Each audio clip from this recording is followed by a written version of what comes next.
Breaking news చూస్తున్నారు. పల్నాడు తగలబడిపోతోందా అంటే అవుననే సమాధానం వినిపిస్తోంది.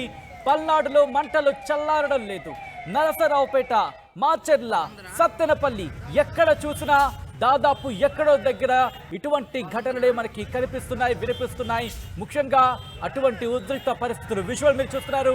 అయితే ఈ కథనం మిమ్మల్ని కాస్త కలవరపరచొచ్చు, అయితే మిమ్మల్ని కలవరపరచడం మా ఉద్దేశం కాదు. అయితే ఎక్కడ ఏం జరుగుతుందో మీకు చూపించడంలో భాగ్య కథనం చూపించడం జరుగుతుంది తప్ప మిమ్మల్ని కలవరపాటు చేసే ఉద్దేశం మాకు లేదు. అయితే ఇటువంటి కథనాలు చూసినప్పుడు కాస్త కలవరపడుకునే అవకాశం ఉంటుంది కాబట్టి దీనికి సంబంధించి తగిన జాగ్రత్తలు తీసుకోవాలని చెప్పి ఆర్టీవీ సూచించడం జరుగుతోంది.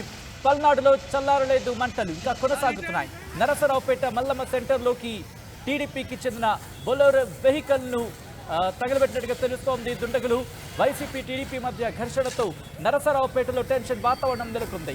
వైసీపీ టీడీపీ నేతల ఆఫీసుల దగ్గర భారీగా మోహరించారు అనుచరులు. రోడ్లపై రాడ్లు, గాజు సీసాలు, కర్రలతో హల్చల్ చేస్తున్నారు. విజువల్స్ మీరు చూస్తున్నారు. అగ్నిమాపక సిబ్బంది అక్కడికి చేరుకుని మంటలని అదుపులోకి తీసుకొచ్చే ప్రయత్నం చేస్తున్నారు. ఇంతకీ తగలబెట్టింది ఎవరు, ఏం జరుగుతోంది, పోలీసుల ఎంక్వైరీ ఎంతవరకు వచ్చిందో తెలుసుకుందాం. మా ప్రతినిధి రామారావు అప్డేట్స్ అందించేందుకు ఫోన్ లైన్లో జాయిన్ అవుతున్నారు. రామారావు, పల్నాడు ఎందుకు ఇంతలా మండిపోతోంది?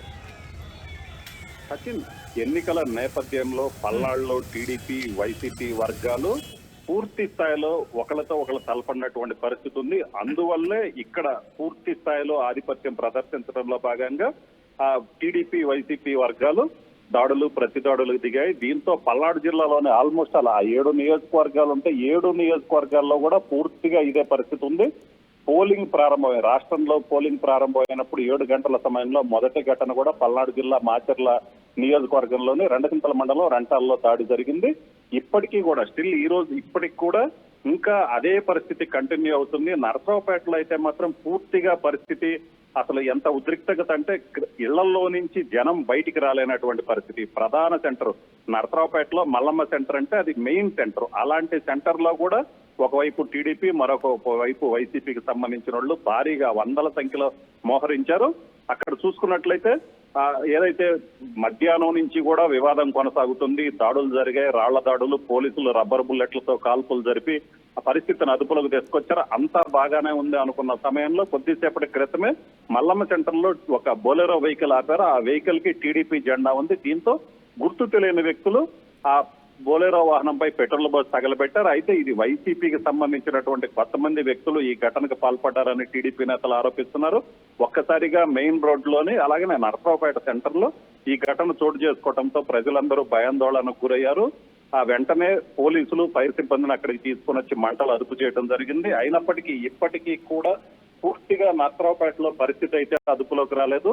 పోలీసులు ఏదైతే టీడీపీ, వైసీపీ వాళ్ళు ఉన్నారో రెండు పక్కల ఐరన్ ఫెన్సింగ్ కూడా వేయటం జరిగింది. అంటే పరిస్థితి సిట్యుయేషన్ ఎంత క్రిటికల్ గా ఉందో అర్థం చేసుకోవచ్చు. పోలీసులు ఎవరు అటువైపు వాళ్ళు ఇటువైపు రాకుండా, ఇటువైపు వాళ్ళు అటువైపు రాకుండా పూర్తిగా ఒకవైపు టీడీపీ, ఒకవైపు వైసీపీ వాళ్ళు ఉండటంతో ఫెన్సింగ్ కూడా ఏర్పాటు చేసినటువంటి పరిస్థితి ఉంది. ఇప్పటికీ కూడా అదనపు పోలీసు బలగాలు వచ్చాయి. అక్కడికి వచ్చినప్పటికీ కూడా పరిస్థితి అయితే మాత్రం ఇంకా కంట్రోల్ లేదు. సాయంత్రం వరకు జరిగింది. సాయంత్రం తర్వాత పోలింగ్ ముగిసిన తర్వాత ఇక ఏదైతే ఈ ఆధిపత్య పోరుందో గొడవలు, ఈ గొడవలన్నీ సద్దుమణుగుతాయని భావించినప్పటికీ కూడా పోలింగ్ ముగిసిన తర్వాత కూడా ఇదే పరిస్థితి కొనసాగుతుంది నరసరావుపేటలో. అలాగనే పోలింగ్ ముగిసిన తర్వాత ఏదైతే గురజాల నియోజకవర్గం దాచేపల్లి మండలం తంగెళ్ళలో కూడా పెట్రోల్ బాంబులతో దాడి చేసినటువంటి పరిస్థితి. ఇప్పటికీ కూడా ఆ గ్రామంలో ఉద్రిక్త పరిస్థితులు ఉన్నాయి. పోలీసులు వెళ్ళినప్పటికీ కూడా పరిస్థితి అదుపులోకి రాలేదు. సో పల్నాడు జిల్లాలో అయితే మాత్రం ఈ రాత్రి వరకు ఏదైతే ఈ రాత్రి అయినా కూడా ఇప్పటికీ పరిస్థితి అదుపులోకి రాలేదు. పోలీసులు ఎంత ప్రయత్నించినప్పటికీ కూడా పూర్తిగా అక్కడ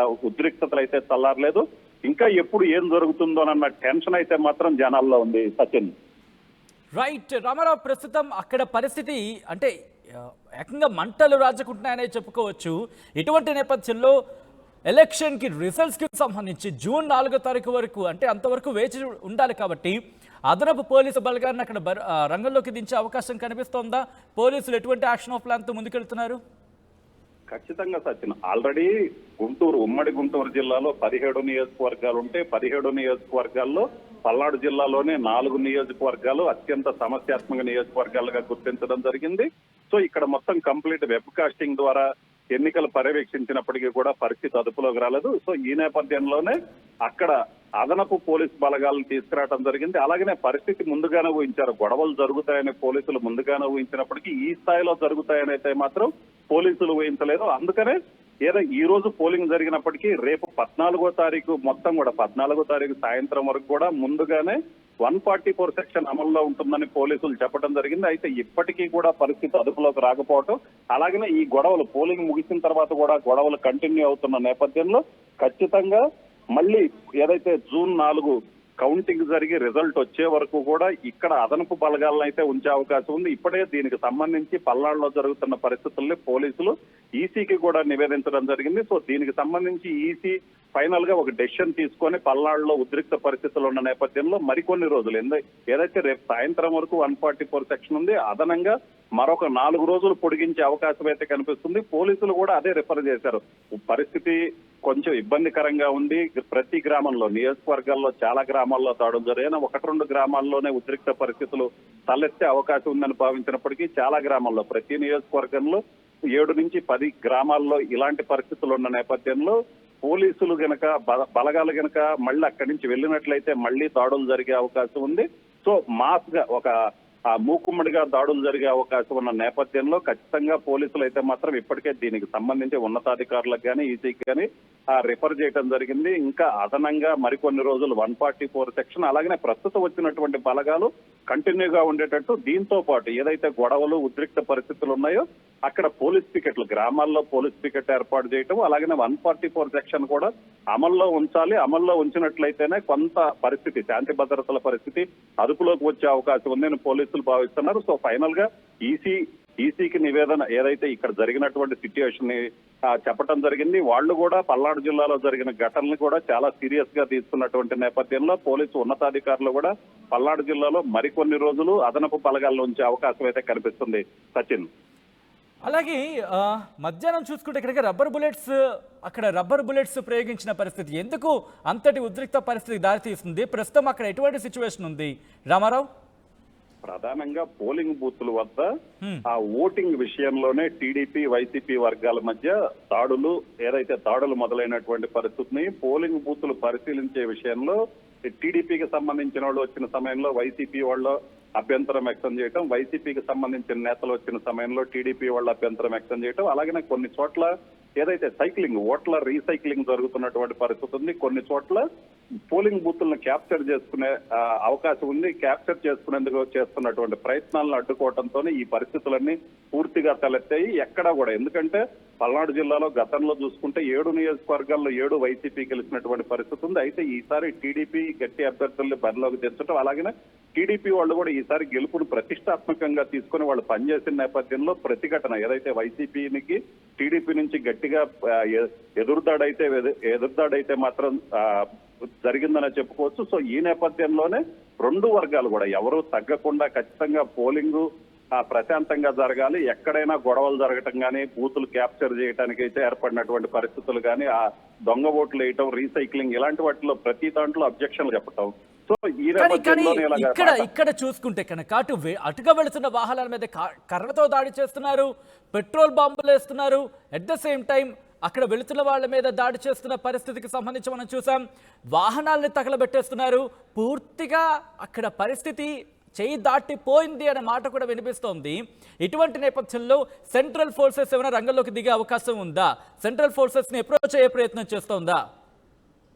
ఖచ్చితంగా సచిన్, ఎందుకంటే ఆల్రెడీ పరిస్థితి అదుపులోకి లేదు. ఎందుకంటే పోలీసులు అదనపు బలగాలను తెప్పించినప్పటికీ కూడా పరిస్థితి అదుపులో లేకపోవటం వల్లే ఇలాంటి సిచ్యువేషన్స్ ఉన్నాయి. అలాగనే వాళ్ళు ప్రధానంగా సమస్యాత్మకంగా పోలింగ్ బూత్లు ఒక 500 వరకు గుర్తించినప్పటికీ కూడా చాలా చోట్ల ఇలాంటి సిచ్యువేషన్ ఏదైతే టీడీపీ వైసీపీ నేతలు ఘర్షణ దిగటం, మాట పెరగటం, పోలింగ్ బూత్ల వద్ద గొడవలే ఉద్రిక్త పరిస్థితులకు దారితీయటం. ఒకసారిగా ఏదైనా ఒక చిన్న గొడవ జరగగానే అటువైపు ఇటువైపు నుంచి 100ల సంఖ్యలో జనం రావడంతో ఈ పరిస్థితి తలెత్తింది.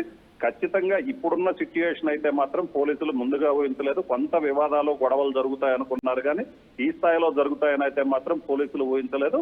సో ఈ నేపథ్యంలోనే ప్రతి చోట ఏదైతే గుంటూరు జిల్లాకు సంబంధించి చూసుకున్నట్లయితే ప్రతి నియోజకవర్గాన్ని అదనపు పోలీస్ బలగాలు, కేంద్ర పారామిలిటరీ బలగాలు వచ్చినప్పటికీ కూడా ఈ ఎక్కువగా జరగడంతో సో వాళ్ళందరూ అన్ని గ్రామాలకు తిరుగుతున్న నేపథ్యంలోనే పోలీస్ ఫోర్స్ లేని చోట గొడవలు బిగినైనటువంటి పరిస్థితి ఉంది.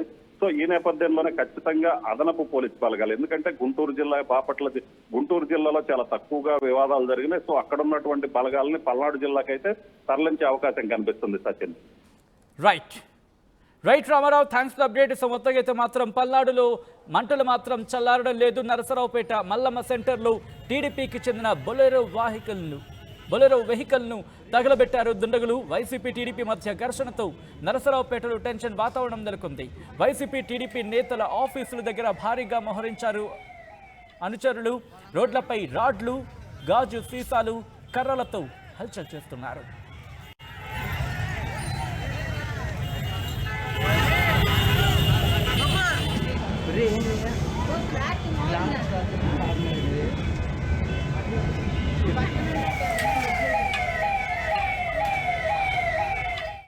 వాళ్ళందరా